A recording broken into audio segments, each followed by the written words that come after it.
Well, welcome. Tonight, we're going to talk about, I don't even know how to describe the level of care that we keep seeing improve. Just when you thought we were at the best we'll ever be, people like Dr. Oreo comes in with a whole new level. So no longer do we have to go all the way to Boston to scan my cat or scan my pets. But it's amazing the kind of treatment we can get and the investment that small research places like Dana-Farber are now making in our area. Just truly, truly amazing. So let's start with an introduction, even though you've been on quite a few times. Thank you for having me back. Yes, my name is Peter Oreo. I'm a radiation oncologist, the medical director, and now the vice chair of network operations for Dana-Farber Brigham and Women's Cancer Centers. And congratulations. Thank you very much. So, I think we have a wonderful, service to offer people in the community. I think it's, been wildly successful. In fact, we keep expanding, and that's why I'd like, to chat a little bit about what's going on today, because I think we're making things better and better, which is a wonderful feeling. Talk to us about what's happening at the little hospital that grew up. I'll tell you, that little hospital is something special. I mean, to be an independent hospital nowadays and have the service lines that they offer, this level of care is bar none. I mean, it's truly amazing, from the leadership of Frank Saba, now Ed Kelly. I mean, it's a jewel. I mean, it's one of these, places which, obviously has come up and keeps building, but they've never lost sight of making things better, which I think is, very commendable, because a lot of times status quo can prevail, but not Milford Regional, not at all. And these relationships with Dana-Farber and Brigham and Women's Hospital, which started about 12 years ago now, and which culminated in the cancer center, where we have medical oncology, radiation oncology, really full service cancer care, because we have surgeons who are coming back and forth from the main campus. We have partnerships with our UMass physicians. It's really a beautiful place where doctors come together to take care of patients. We sort of forget party lines and competitive natures of what hospital is this, what hospital it's that. We all sort of wear the same uniform, if you will. It reminds me of my days in the military. We all dress the same, we look the same, but we had a singular mission. It was to make sure patients are receiving the care they needed. It's wonderful to see the expansions that we're going through. The medical oncology pharmacy is expanding. They're updating different processes, different procedures. In radiation oncology, where I practice, we had one linear accelerator. We could service about 50, 55 patients per day, working 12 to 15 hours a day, typical 13 hours or whatnot. The demand really was outstripping the resources we have or had. 50 people a day? 50 patients a day, correct, to make sure that they were receiving care closer to home. Going back and forth to Boston or to Worcester, but obviously Dana-Farber, Brigham, or in Boston, can be very prohibitive. It can be almost a full-time job. I mean, it's truly amazing when you think of having to transverse, the 20, 30 miles, but with traffic, I mean, as we both know, it can take 2 hours. By the time you get to town and park your car, get your treatment, and then retrieve your car and come home, it could take 4 or 5 hours, which becomes prohibitive if you want to keep working and have a full-time job, especially if you have family, children to take care of, grandparents to take care of, or vice versa. I mean, it's something which, although is necessary at times, unfortunately, because we all become patients. I mean, as we know full well, it's nice to be able to offer the same standard of care, the same policies, procedures, technologies, right here in Milford. And so patients don't have to go back and forth. Well, I can see when we went through it with my mother. Yeah. It was a shock, to get the phone call and be told that they didn't have any definitive proof yet. But, in the opinion of the physician that was overlooking it, there's probably an 80% chance she had intestinal cancer. Yeah. Now, Mom is, back then 70-some years old, and I saw a difference in her, and not just the compliance, because we would have forced it one way or another. We were fortunate that if I got to take time out of work, I just take time out of work, but not everybody can do that. Mm-hmm. But the fact that I could drive her 2 miles, right, stay in Milford, and she grew up in the little Milford hospital. So to her, it's still the little red building. It just kind of grew a little. Yeah, a little bit. And more importantly, I've always been amazed. You talk about culture. You know, I go back with Frank and now Ed, Right. Uncle Phil, recruiting all the physicians. Right, yes. And I mean, I love his sneaky way of planting a spore. It's like a fungal recruitment. He plants a spore, gets somebody to come visit, and then when they say they're going back to UMass, it's like, no, you're not. Right. And somehow he keeps them. Right. And he did a wonderful job. You know, so it just keeps growing that we get fantastic equipment, which helps us recruit fantastic surgeons and physicians. Right. But overall, not having to drive 2.5 hours in traffic, I mean, you know 100 times more than me, but that's got to be better off for the patient. Well, no, absolutely. I mean, a lot of the courses of care, unfortunately, are protracted, especially in radiation, where, you know, some courses of care can take 3 weeks, sometimes up to 9 weeks of daily radiation, Monday through Friday.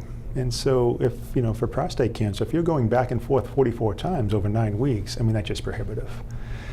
And, you know, obviously you have to provide a very sound and good product, or, you know, people won't embrace it because you know it's good. I mean, this is, you know, a big brand, and you can't dilute it. I always say it's Coca-Cola. I mean, you really don't want to change the recipe, so you have to keep things all the same. So you can't build things with name only. I mean, you really have to invest the time, as you're saying, with the physicians and with the resources and the technology.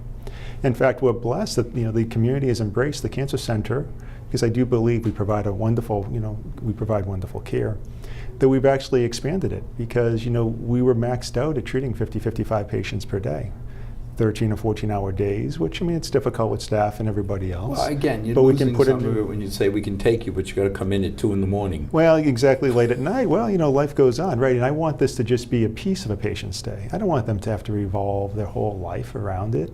I mean, you know, cancer is difficult enough. There's a lot of stressors.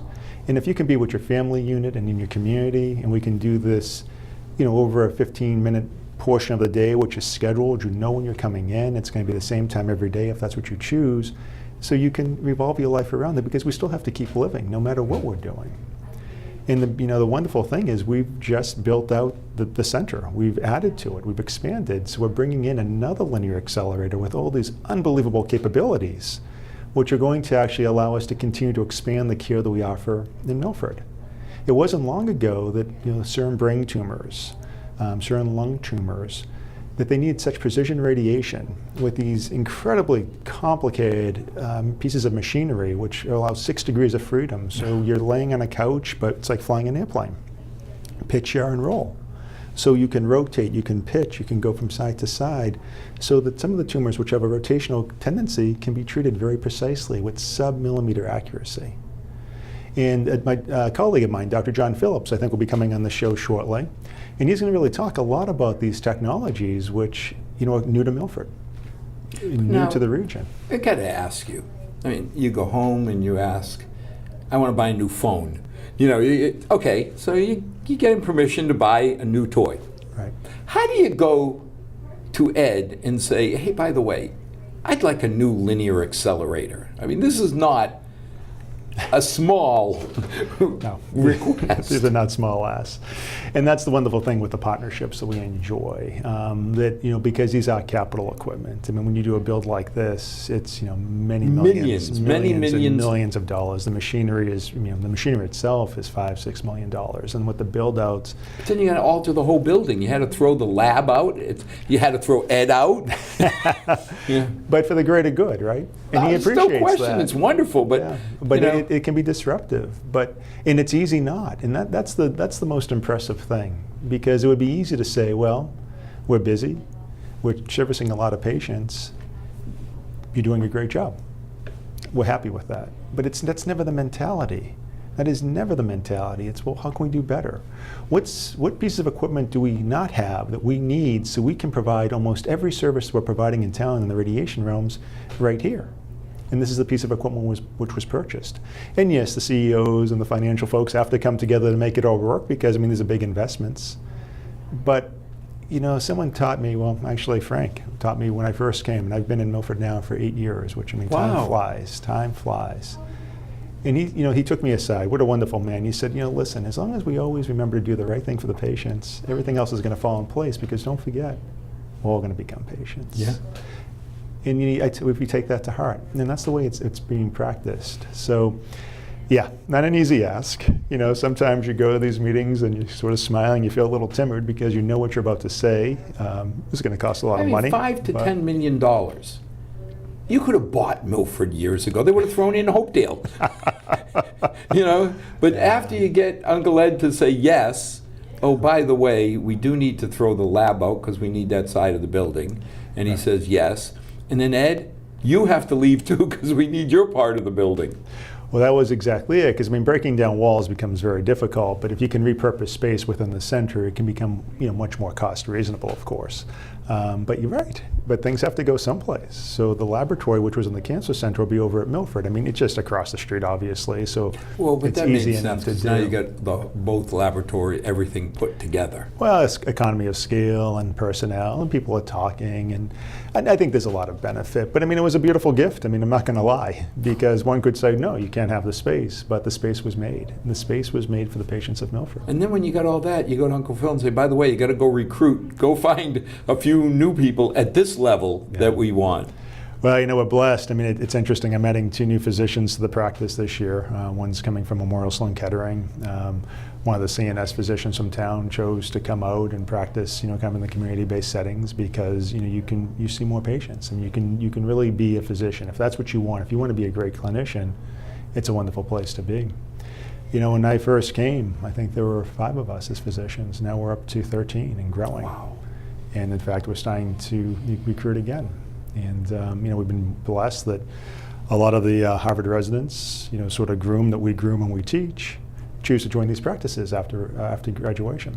And so they're indoctrinated into the system, smart as smart can be. Makes me feel bad about myself. No, I'm just teasing. But incredibly talented individuals, but young, hungry, motivated. And they come and practice with us. 2 neurosurgeons come on and say, oh, brain surgery, that's our routine. Right. What do you mean routine? He said, oh no, the next level. I was just absolutely blown away, but I felt like saying, yeah, you fit in. Yeah. Your commitment to excellence, commitment to patient care, you just fit into the model that we have. Well, that's exactly. Anyone can buy technology. I'm the first one to say it. It just takes money, and money is not easy to always get, but it just takes money to buy technology. But to use the technology correctly, well, that's where it's at. To have the talented individuals who can come in and really maximize the technologies which we're bringing, know how to use it. The surgeons, their hands. How do you put prices on hands? People. It's amazing, the neurosurgeons, especially because, as we know, that's the longest residency you can possibly have. That's why I asked him. I said, did you really know you were going to be at retirement age before you could get out and practice? Well, that's exactly it. To be a neurosurgeon, when you come out, you're in your mid-30s. You gave up your 20s and most of your 30s to come and do what they do. So it's definitely a calling. And now what do we have? We have 3 neurosurgeons at Milford. 3! There are hospitals that would share 1 and be happy. To just have access to one. Part-time, they would be happy. We have 3. So now, you talk about using the technology. Mm-hmm. And we kid around saying, okay, when do you scan my cat versus all my pets? And to a layman, Right. Can you walk us through why, what, and what are the benefits? Well, that's the thing. When cancer medicine is becoming very much precision medicine, and it's personalized care because we're learning very quickly from the genome and just the way tumors present and just normal anatomy. We're similar, but we're not all the same. And it's not a one-size-fits-all approach. I think we're fooling ourselves to think that what works for Mrs. Jones is going to work for Mr. Smith. Well, when you first came on and we called you a professional farmer, you were in there planting your seeds. That's right. I never quite thought how much went into the planning of where the radioactive seeds go in and how and. Well, that's a great example. So I do a lot of what's called brachytherapy, and since I've seen you last, I became the president of the American Brachytherapy Society. So I really get to lead the country and really the world now. So your wife doesn't want you home at all. Well, I think she's proud because we're doing good things, and she's doing amazing things herself. And I know when she was on the show, I was going to say, you're doing this to try and keep up with her, or basically. I always say that she's prettier and she's smarter. So it's just what it is. I try to keep up. But just going through that, imaging tumors, having the right imaging modalities. So basically, in layman's terms, you have to know what you're going to go treat. And if you can't see it, you can't treat it. And the way we've moved in our specialties, I mean, we need to know where the cancer is within the body if we have any hope of eradicating it.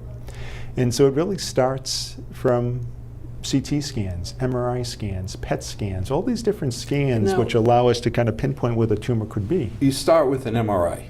What does that tell you? An MRI is a very interesting way of looking into the human body to see not just the normal anatomy, but the things which are abnormal in terms of tumors. So what a prostate MRI say? We can now go in, look into the prostate, something that really didn't exist that many years ago, and see tumors of clinical significance, tumors that need treatment. The tumors, some tumors in prostate cancer, they're indolent, they're slow growing, they're not a problem. It's going to be 20 years before they bother you. Yeah, but some aren't. I mean, some will get you pretty quick. And we can see those. And then what now happens is you can direct a biopsy. So instead of what we used to do, we would just put an ultrasound in the rectum and you would see it on an ultrasound. The urologist, not what I do, so they would go start, they would take 12 cores and they would try to, what they hit. Sometimes you didn't hit it. Sometimes you did. But 70% of the time you did it. So 3 guys you hit, 7 guys you didn't based upon PSA. So you're going in almost blind. You were going in blind. But now in Milford, which is another amazing thing, they're doing fusion biopsy. So you have that beautiful MRI that says, here I am, this is where the tumor is, it's right there. And they confuse it with the technologies they've always been using. In fact, they're very good with and very capable and competent with, but now they direct the needle into the cancer or the abnormality and they take it out. And so now we have a much better understanding what what the guy has. There's not this thought, well, we know he has a cancer, but do we really know exactly what kind of cancer he has? Now we have the cancer. We can now, the pathologists, the doctors that look under the microscopes and tell you what it is, this thing, well, that's prostate cancer, and this is the level of aggression it is. This is one that needs treatment. So you don't have to waste your time dealing with the less malignant forms, or? Well, there's a lot of truth to that because, a lot of prostate cancer, thankfully, is very slow growing. PSA came about back in the late 90s. You were getting PSAs. If the PSA was above a threshold 4, you would get a biopsy. Warning. Yeah, probably should be thinking about doing something. And all those guys would be treated. But now we're starting to realize, well, wait a second. I mean, if they have a low-risk cancer, you probably outlive it. You probably can live 20 years with that. So, don't do anything because anything you do can potentially cause side effects. By the time you get to my age and you sit there and say, okay, this could bite you in 25 years. Well, by then I'm probably thinking about that, hopefully bus ride north. If they hand me suntan lotion and a towel and I'm heading south, I'm going to be nervous. Start running in the other direction. But yeah, no, that's exactly it. Because, it's not that you just flew say and say, well, you have cancer, so sorry, bye-bye. It's so, we have a low-risk cancer. I know that it's devastating because when you hear cancer, that's scary. But we're not leaving you alone. We're going to be monitoring you. We're going to be watching this. And if it becomes more aggressive, well, then we're going to change our diagnosis changes. We can change how we're going to deal with it. Yeah, and the folks in the UK, God love them. They did this study where guys were getting radiation surgery, active surveillance for low-risk cancer. Everyone lived the same. Now, the people who were getting the observation or the ones who were watching, yeah, most of them, a lot of them converted over to need treatments in time, but they were salvaged, so they never had to succumb to the cancer. A lot of them never had to have treatments, but the ones that warranted, they caught. So you do an initial MRI that says, there and there's the problem. Right. And then go biopsy there and there. You do a little sampling elsewhere just to make sure that, there wasn't something the MRI wasn't seeing, but you're going to get a nice sampling of where you can see the cancer.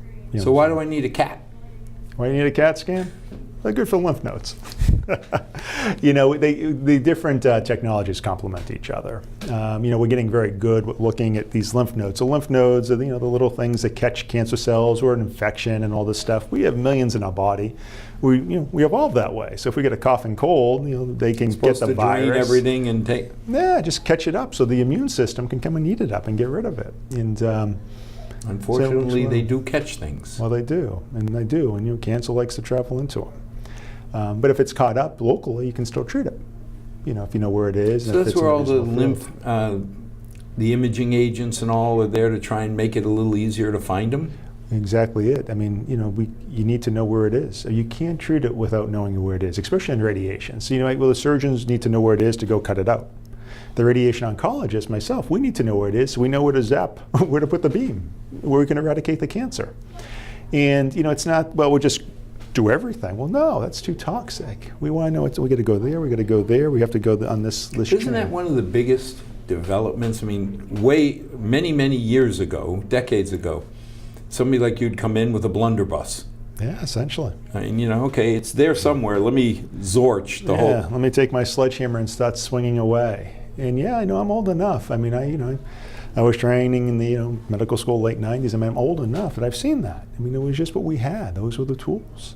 And watching the evolution has been absolutely amazing. I mean, we went from kind of the one size fits all to very precise, very precision medicine. This is what we need to treat. We don't need to treat all that. Not all that was causing side effects. We just need to go after this. And PET scans, another thing that we use, where you give a person an isotope, so you put a little something in their vein, and the cancer, it's a sugar sometimes, and it eats it and it lights up, and you can kind of see where the cancer is within the human body. Hopefully it's all kind of localized. Why would you use a PET scan? I mean, the CAT scan makes sense. You're trying to track, if the cancer cells have moved around the body in different lymph nodes. Right. Well, the PET scan allows us to do that too, but it's a whole body scan. So you can see from head to toe.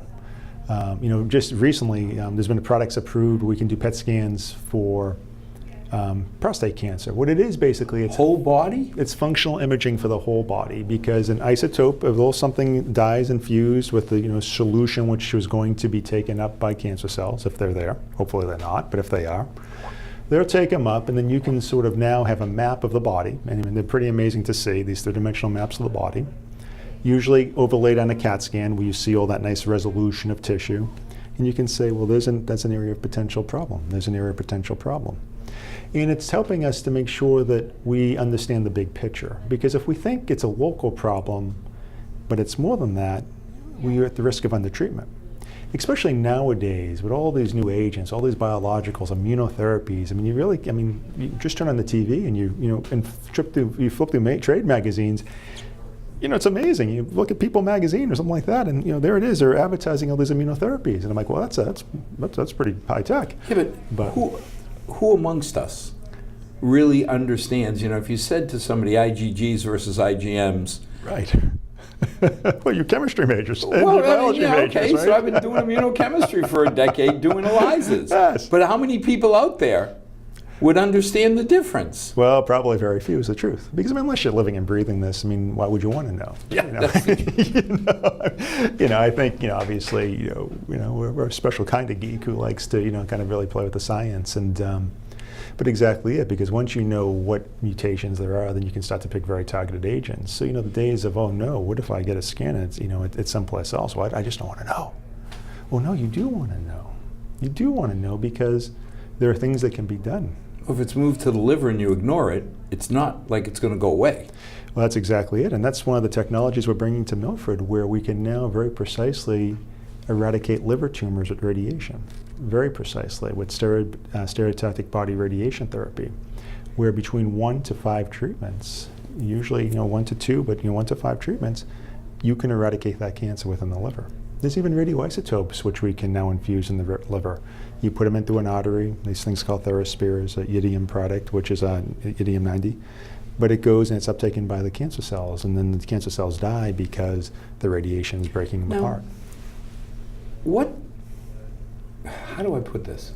When I think of fast replicating cells, right, I think of cancer, but I also think of stem cells. Mm-hmm. So if you're feeding the body, a carbohydrate moiety, right, that's going to be, cancer cells going to uptake that moiety. So then you say, ha, I gotcha. Why don't the stem cells react? Well, but there's always way? that. They always have some of the physiologic uptake, right? So you have to kind of appreciate, sort of what the background levels are going to be. Typically, the cancer cells are going to take something up, or you're going to target it, or you're going to put it on a delivery mechanism, which is going to be more, as taken by a cell, which has so the it's like lock and key a dull mechanism. light will be the stem cells. You get used to it, right, and then the bright lights you it's can the pick bright off. lights, and exactly, and that's why there's a little bit of an art of all of this stuff too, to understanding the levels of brightness and what that could mean. Because there's always going to be some bright, because there's physiologic uptake. We're living, breathing creatures, and we are processing sugars in different solutions, of course, carbohydrates, the whole deal. But yes, I mean, I think it's that lock and key mechanism as I always think of it. If you can find the right key to the cancer cell being the lock, well, if you can fit it, you're going to have an uptake, which is going to be a bit higher. Well, wasn't that the dream decades ago about immunotherapy, the magic bullet carrying, a metal that would be, the suicide pill for the cancer? Yeah. I just haven't seen the magic epitope for every cancer that catches it. Yeah, just from a personal thing, I do one of the hardest things I'm going to do as a son and a physician tomorrow at noon. My mother has metastatic adenoid cystic carcinoma, a very rare carcinoma, and unfortunately, it's been metastatic for multiple years now. And she progressed through all the normal, technologies, chemotherapies, and things like that, but she was switched over to immunotherapies, which are actually relatively easy to tolerate compared to some therapies that we sometimes give folks. And it's hard to tell if it's eradicated. I mean, unfortunately, she had a scan where things are progressing. So I think we're going to have a very hard conversation come tomorrow at 1 o'clock. But when I think about it, my wish was when this all happened, I said to myself, I want my kids to be old enough to remember my mother. And this happened almost 9 years ago. But now I have a 12-year-old, I have a 10-year-old, and a 9-year-old, and they're going to remember Nana. And I think some of the immunotherapies, although not the magic bullet to eradicate everything, I really do believe it's kept things at bay and kind of give me my wish of remembrance. Of getting extra years. Yeah. How do you, and if this is too personal, I understand, but when you have a member of your family as near and dear as your sainted mother who needs treatment, now anybody comes to us and they'd ask, who would I go to? There's one name, Peter Oreo. That would be the person I would tell anybody in my family. Who does Peter Oreo say? Because you're the best there is around, but do you treat your own family? Or? No, I think you shouldn't. I don't think you can look objectively. And even now, I can't look objectively. It's your mother. Yeah, and there's some things that I've asked people to look at and say, well, why don't we try this? And you kind of say, well, Peter, I mean, you know better. It's not going to help, but you can cause problems. And you have to sort of know, when's the right thing to do. But if you're not looking at something objectively, I think we're in trouble. So, I think. So you picked the B team for the betterment? No, not the B team. Amazing people. I mean, we're also subspecialized. That with the malignant she has is so rare that, of course, we have a team that does that, Dana-Farber, which is pretty amazing. But it's so rare that you have access to those individuals. You have access to those individuals, and you try to assemble the best team possible. I mean, I guess it's we have to always kind of remember. I mean, as hard as it is, I mean, we are mortal creatures, and we want to maximize the quality of life, our time on Earth, our experiences, our joy. Watching children grow, and things that we've all kind of got to participate in to some degrees. And but yeah, no, I think it's always been one of the difficult things. I've always been the first one to look at the scans. When I was in the military. They would ship all the stuff down. I was in Texas at the time. They'd ship it down from Boston. I'd be looking at it because I'd be the first call. And I'm like, this is the most difficult thing. And that was back when it wasn't so bad. And now, you look. Then I'm finding myself looking but not saying for a while. And, letting, people a little more detached, obviously, kind of speak, because it's hard, it's hard. But then you're like, well, I haven't called my mother in a day or two, and she knows why, so I better give her a buzz. But, it's like everything else. I mean, we don't know. And, we'll see what's going on tomorrow. Maybe we'll try a few more rounds of immunotherapy. Maybe we'll hold things at bay, and that's my prayer, and then maybe it will. But, she's had rounds of radiation, and you sort of handpick the teams to do it. We've been able to, I think, really maximize quality of life. I mean, if you met her today, she looks like the Energizer Bunny. You would never know she's sick. She'd be running around circles. She'd probably cook us something as we're sitting here. I mean, she's absolutely amazing. But it's just one of those things. I mean, I think that's the gift and the curse of being a physician, just as you know as you are too. I mean, it's one of these things that you kind of know. You know too much. You know too much sometimes. But you also know that if you don't have access to the right technologies, that you're not going to maximize all this time. And I think when we think of that, and I think we're kind of kidding about Ed and stuff, but that's why you can kind of put your shoulders back and say, yeah, this is expensive, but this is what we need, because we need this. I need this for my mother, You know, Right. when you go in, I mean, it's the truth. And you might need this for your mother. You might need this for someone it's close to funny you, and say you're going to that. do it. I need this for my mother because what I found when I was running the pharmaceutical plant that I designed, I had one thing I always asked people when they'd come and ask questions. I said, okay, if you were giving these antibodies to your mother, your wife, your daughter, what decision would you make? And all of a sudden there was never a question. Yeah. You know, the people knew the answer. You know, given that this drug, this antibody may go into my family, I'd want it made this way. Okay. Right. So Yeah. why does my family deserve any less? Well, exactly it. And I think, that's a lesson learned. I mean, treat each other as you want to be treated, right? And if we, really practice the, like the golden rule, if you will. I mean, if we really practice that, and we were truly men and women for others, and we really tried to, really walk that line and make sure that, we view things not as me, but as us. And what can we do together? I mean, the world will be a better place, clearly. But I think medicine is still one of the last bastions where you can have that mentality and people buy into it. Well, I think back when you first came on, God almighty, how many years ago, but you think a decade back. Yeah. I think people in Milford or the area were still worried. Am I getting the JVs? Right. Am I, you think about, I want the best tool, but I need the best surgeon, the best person Yeah. to wield the tool, and the best infrastructure to provide them with the information. Mm-hmm. 10 years ago, I mean, Ed will hate me for this, but I don't think people were really convinced that if I go to Milford, Dana-Farber, I'm getting the same tools, personnel, experience, information that I get if I go all the way to Binney Street. Yeah. I don't hear that anymore. Well, valid concerns, right? I mean, why should, I think having a level of suspicion is healthy. I think that you have to show that you have great results and a proven product. That's not a name only, because there are those dangers, right? Thankfully that, these cancer centers were built from the ground up with the best technology and, honestly, incredibly great personnel. And of course, there's still some things that, we wouldn't want to tackle in Milford, bone marrow transplants. That stuff, we do in town because it's rare, and you don't want to, do something once every couple of weeks or months. You want to have people who are doing it all the time. If you have the 5%, the 3% Yeah. rare cases, I still want the guy or the gal who's only doing those. Of course. And we have the pipeline to get that done, which is beautiful. Because also, too, at randomized trials, we have all these trials, all access to experimental agents that, we have a lot of those trials open right here in Milford. But there's other clinical trials in Milford? Oh, absolutely. So I'm going to just say it. It's kind of a feather in the cap of, the cancer centers, Dana-Farber and Brigham, but really radiation oncology. Right now, 11% of the patients we treat in radiation oncology are on a trial. Now, the national average is between 2 to 5%. That means we have the right portfolio or profile of trials. And we're actually bringing to patients this incredible standard.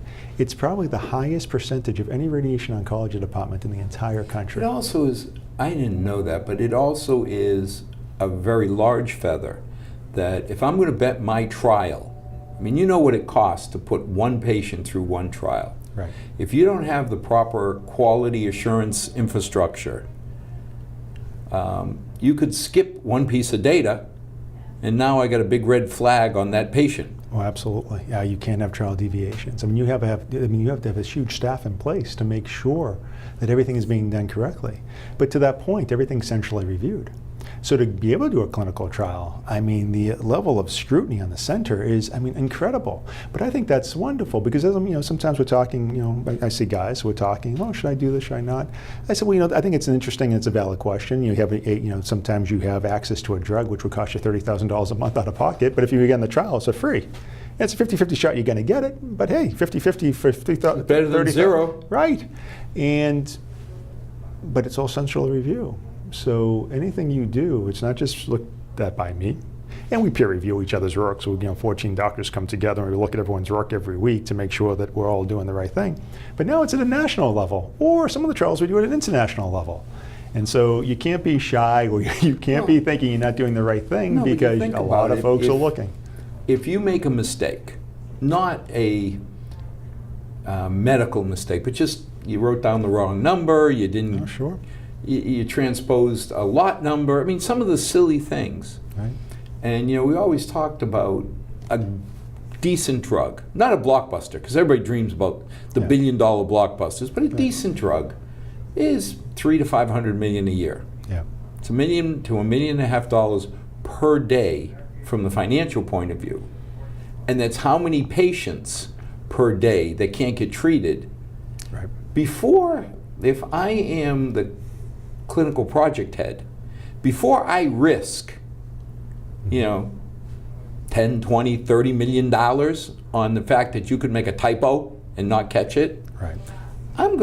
I hate to say it, but I'm going to micro-analyze everything you do. Yeah.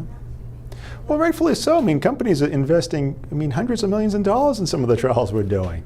That's real money. And so you do have to, well, it's like everything else. I think medicine, the devil is in the details. You have to have a high degree of precision and a high degree of understanding, where are the blind sides. And, you have to almost drill for that, practice for that. What am I not seeing? When we have meetings, we have quality assurance and quality rounds, that we meet all the time, bi-weekly.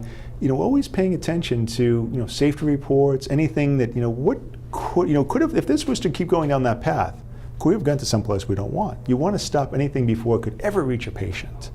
But if you're not having, your head on a swivel and keep looking and having teams of individuals, that's their sole function and job, is quality assurance, quality assurance. That's what makes me feel much better. When you have access to one, Right.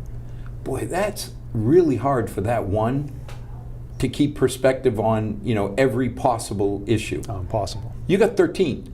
Well, 13 physicians, but we have 100 staff members within these network But I mean, those facilities. 13 are here, and they are very deeply invested in making sure, I don't want to be cold, but that Dr. Peter doesn't make a mistake. Of course.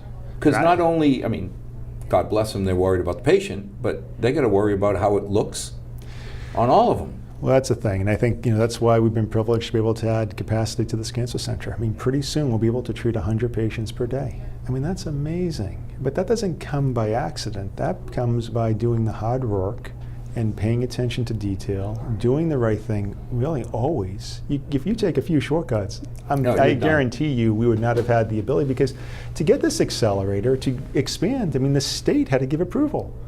That we demonstrate need, that we demonstrate that we do things well and we do things right. It's an interesting thing, Massachusetts. It's called a Certificate of Need State. So you just can't open a doc shop. You can't just open a cancer center. You have to petition. In getting these certificates, they're damn near impossible. You've got to show that what you're doing is right. And the level of scrutiny and the time it takes and the paperwork and everything else is I can see their point saying, wait a minute, we can only afford so many, at $5 to $10 million a pop. Right. You're not going to put one in Hopedale, one in Mendon, one in Bellingham, one in Milford. Right. So if we can only afford X number, Mm-hmm. Peter, you already have one. Aren't we better off putting one out in the Berkshires or somewhere? Right.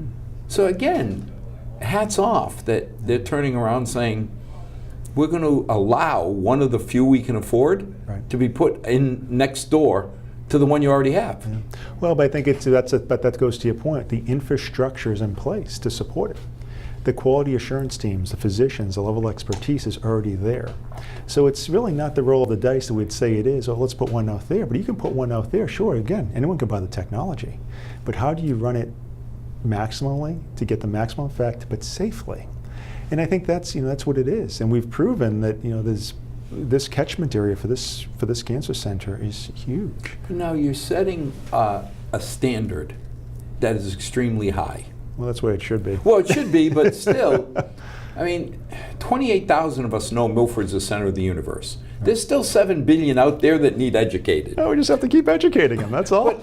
But how do you go and get the top people from Boston, from Worcester, and say, come to Milford? You don't want to go to Boston. Yeah. Well, listen, I spend, plenty of time in Boston as well, and, we've had people who share time in Worcester, and it's just what it is, right?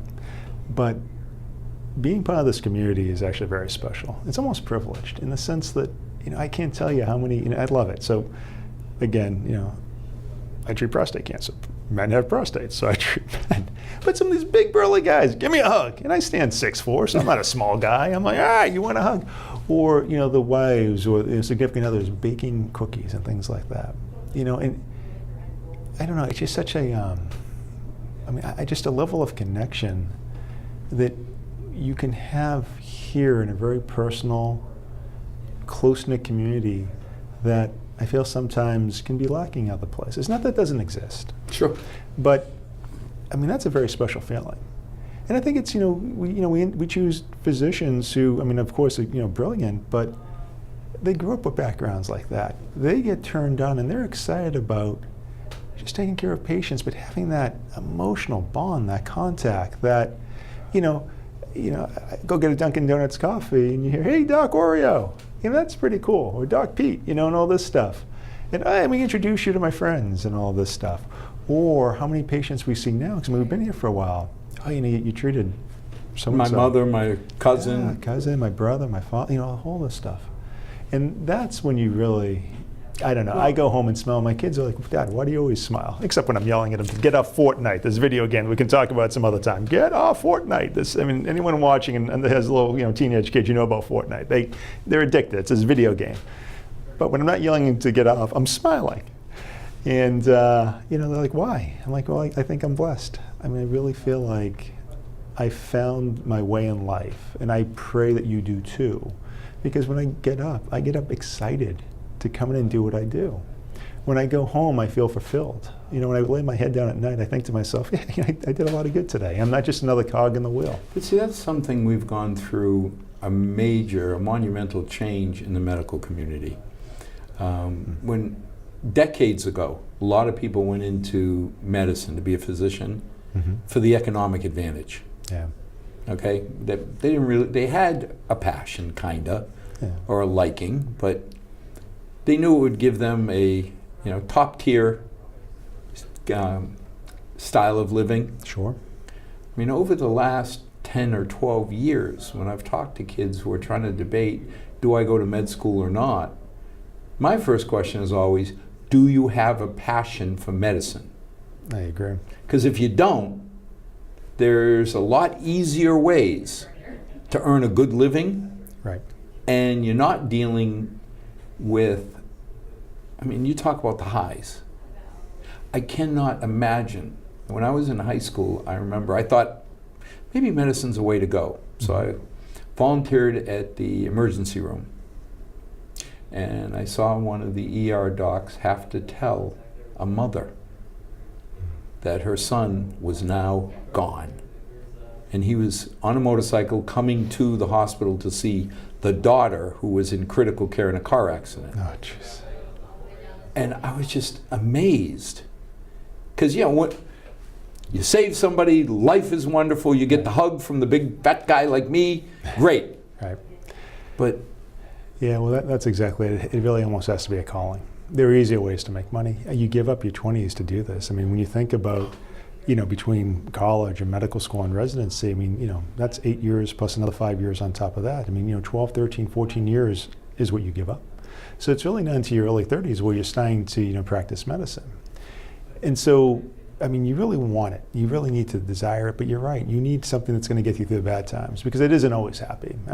Sometimes you lose patients that have been, close to you like a family member, and nothing went wrong. It was just what was going to happen. The big guy upstairs called them home. Here's your ticket on the bus. Yeah. You're leaving next Thursday. But you can't help but feel sad. And you have to you sort of manage it in the sense that you have to understand, well, you're doing a lot of good, and maybe you help patients, someone, in a real significant time of need. I always say, we need help being born. Sometimes we need help on the other side as well. But if you're just doing it because you wanted to do it because you wanted stature or financial gains, you're going to burn out. You're going to hate it, and you're going to be disgruntled. And that's why you start seeing the level. And this sounds terribly sexist, and I apologize, but Kate Burke came on and confirmed that the level of suicide amongst female physicians is much higher than men, because they've got not only the burden of their profession, but then the burden of, let's face it, as much as we try and be equal and do our share, my darling bride carries all the heavy water when it comes down to the family. So you layer that on top of the professional anxiety and problems. Wow. Well, that's true. I mean, being a physician is 24/7. Being a mother or father is 24/7. There are only so many hours in the day, and we just actually had this nice discussion. We do journal clubs every month with the physicians, and usually we're talking about a medical topic.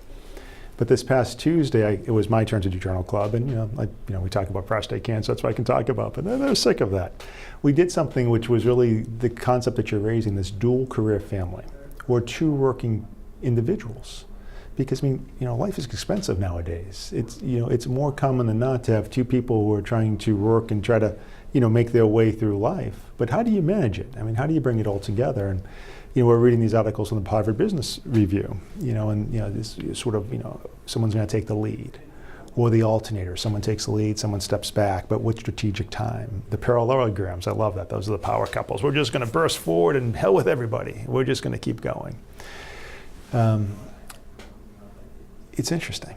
I think it's something, there's a realization that, in industry it hurts because, there's always, you volunteer, and I used to work as in chemical companies before I went to medical school, before I really felt that calling strong enough to go and do it. But before that, I was working for DuPont, ICI, great stuff. But you would take assignments. I mean, it wouldn't be uncommon that you would go to a facility for 4 months, 6 months. And if you said no, well, that would show that you were motivated. But that also meant you would have to take time away from your family. At that time I wasn't married, so it was easy. You could do some of this stuff. But that's really what we still define things as. And medicine becomes even more difficult. But think about it. I mean, you're blessed. I'm blessed with a better half that's smarter. Fully admitted. Why would you? I don't understand why I'd want to give that up. She makes me better because I see what she does and how she does it. Boy, I only want to be even. If I could just get to her level, I'd be real happy. Exactly. Well, I think we compliments, right? It's all about complimenting each other. But that makes it hard. I mean, we cheated because, again, I'm married to a saint. When my dad passed away 31 years ago, Sharon came home and said, you're going to move your mother in with us. She'll be dead within a year. Portuguese mother, dedicated to the family. You're the only child. You can't leave her in Milford by herself if we were living in D.C. Oh, okay. So we cheated for 30 years because Grandma was always there. Yeah. We both could work, and if meetings went late, Grandma didn't complain. She just made dinner and kept moving. I can't imagine families. Now, first of all, I talked to a good friend of mine who I graduated with, and he said, this is really great being an ophthalmic surgeon. Let's see, I spent 4 years in college, I spent all these years in med school, I walked out with $300,000-$400,000 worth of debt. That's something we don't mention, but it's true. Then I had to go buy a little house and outfit it. That was another $400,000, $500,000. He goes, I started almost $1 million in the hole before I could make my first dollar. Yeah. Yeah. We don't even think about, we got Uncle Phil, who luckily, the Tri-County, or now the Milford Physicians Group. Yeah, exactly. They take care of a lot of that, but if you try doing it on your own, starting $1 million in the hole before you earn any money and you're 30 years old? Well, that's exactly it. You've given up 10 years, or 15 years of earning potential. You're coming out with these incredible debts. I had that realization. I'm glad I did, and it was one of the most defining piece of who I am. But I was looking, and when I was going, they said I'm going to go to medical school, and I realized the kind of debt that I would come out with, and I realized there were these professional scholarships that the military would give if you can get them, and they would pay for everything, which was pretty amazing. Now, nothing's for free, so you paid with time back in service and in rank. But you come out with all these luxurious places. Yeah, if you like deserts. If you like Afghanistan and have people shooting at you, yeah. Well, for full disclosure, I joined in '97. Oh, okay. Yes, life got to get a little crazy now, afterwards. No. They don't know. Something could blow up at any time. No, that's the way. I joined in '97. Life was, pretty quiet. Peaceful. 2001 happened. I didn't come on until 2010. So there was a lot of turbulence too, and that's, I guess, the price you pay. But then again, you're serving a country, one of the best, in my opinion, the best country in the world, and you were serving, fellow soldiers who are fighting for our freedoms in the country. And I mean, that became very special in its own right. I mean, one of the hottest things I think I've ever done, I made a conscious decision to get out in 2010. I was making promotions, and there was no doubt I could have really, sort of excelled in the military service. But that was a time when Mother came sick, and I'm like, I need to come back to Boston. I need to come back to Boston. But one of the hottest things I did was take off that uniform, because being a physician, wearing the same uniform, there's no competition. It's not that I do this and you do this and I'm better than you. It's we all are together, because you never know where you're going to be, where that person, that fellow physician, may have to put you back together. And so it's a great equalizer. It really just gives you that mission of just take care of patients, because all of it is extraneous. I mean, life is fragile. And as you say, getting shot at, 1 inch either way is life or death. One step left or right and your world changes. Drastically. And you saw it all the time. There was no rhyme or reason. With Perk Army Medical Center, where I was stationed last, I mean, that was the burn center for the military. And we were very good about our soldiers wear all the the Kevlar and everything else. So the mortality rate, the kill rate, I mean, it's high, but it's not as high as it was in previous conflicts, because we understand that golden hour of getting all that care. But the wounds and the burns are horrific. I mean, it's the horrific survivors. Right. I mean, as cold as it sounds back when, I mean, you can have Kevlar, you can have everything you want, but RDX has an effect. Right. When you come into contact with a high explosive, Right. Something's going to give. Right. The fact that you can patch people back together is fantastic. But now we can't forget that they're now suffering at a level that we never knew. Well, that's exactly it. I mean, I don't think the human brain was really designed for that kind of conflict and that high alert for such a long period of time. These combat soldiers, where they were put into very difficult and very scary situations, and then you compound it that some of them obviously get injured, and having that sort of traumatic, sort of brain injuries and things like that. Yes, I mean, you can physically put them together, and sometimes you do such a good job you can hardly tell anything happened. I mean, sure, if they take off their On shirts the and outside. stuff, but on the inside they're damaged. And we can't forget that. I mean, I think we can't forget that. And I think, it's beautiful that, the country has really embraced things. I mean, because my patient population, a lot of them are Vietnam vets. And we have these conversations. Oh, I was on the internet. I saw you did a little military service. It's on your thing. I'm like, yeah, I did.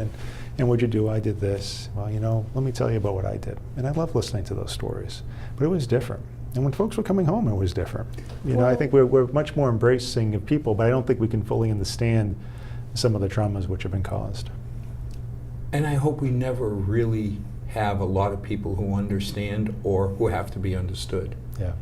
But I mean, realistically, I could never fully understand what somebody goes through when they're putting their life totally at risk for my rights. Yeah. All I can do is respect the fact that we got a lot of good people out there, helping and risking everything, whether it's a police officer locally, a firefighter, Right. Military in Afghanistan or Iraq. I mean, it's a scary movie. Yeah, it is. But whether you agree or not with what they're doing, you ought to respect the fact that they're there so we can be here talking about it. Right. And sometimes, we do things because financially we must. And we're not, you have to understand those soldiers aren't the ones who are doing policy and doctrine. They're there fulfilling orders, so we can keep, America safe.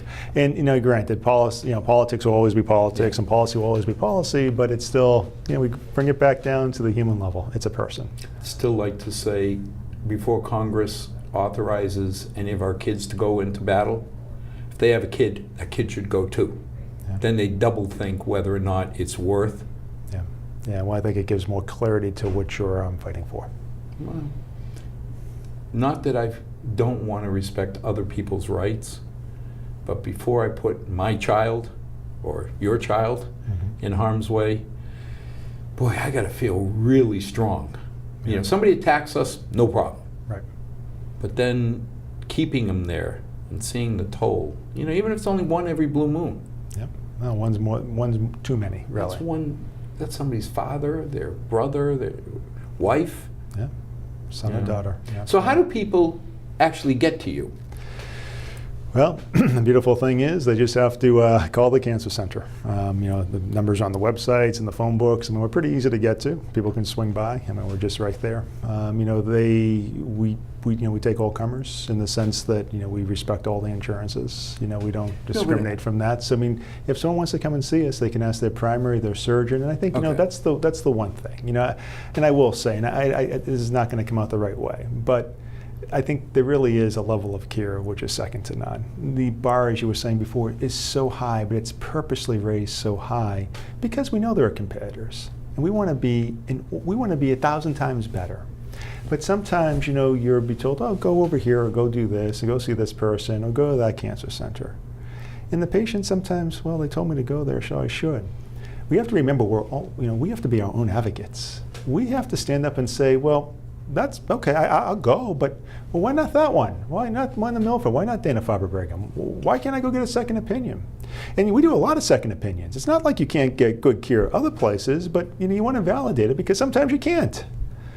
And I think that's where patients have to speak up. And when they're talking with their primary care docs, who they know the primary care docs know what's going on. They know reputations. And if a surgeon says, well, go see my buddy over here, but that buddy might not be us, they might say, well, why should I go see that person? Can I go to Milford Cancer Center? Can I go to Dana-Farber? Can I go at least just chat? Well, and again, if I'm coming to Milford, I'm coming to Dana-Farber. I'm coming to the Brigham. That's exactly it. I mean, you're coming to a purposely built center designed to fight and kill cancer. There are not many places like that. There are not many places that take most of the profits they make every year and 50% go back into research. I mean, that is incredible. It's amazing. It's a singular mission: kill cancer. Your first shot is your best shot, and that's the thing that we see all the time too. And that's the thing that's hard to stomach, and that's the thing that gets me a little riled up. When you see things which were done, and you're like, why was that done? Well, I was told to do it. Well, did you talk to anybody else? No, I just assumed to trust that person. Well, you might have missed your shot. You have one shot, and your first shot is your best shot. You can't waste it. You got to think sometimes when you're fighting, you've got one round in that chamber. You have one pull of the trigger, and if you don't do it correctly, you might pay with your life. And on that, we could go on forever, but as I said, I'm amazed that every time I think the bar has been elevated to the maximum, I learn more and find out that there's no better place. There are no people, surgeons, staff, support more dedicated than our group here at the center of the universe. And what you heard tonight is, don't take anything for granted.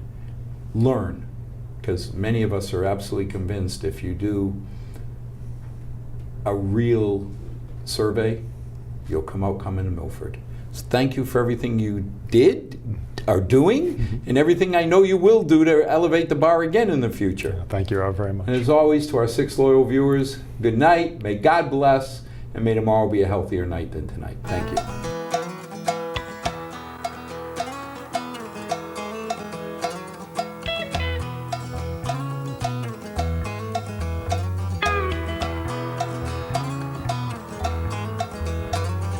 Not too long since I've been home. Been running all my life just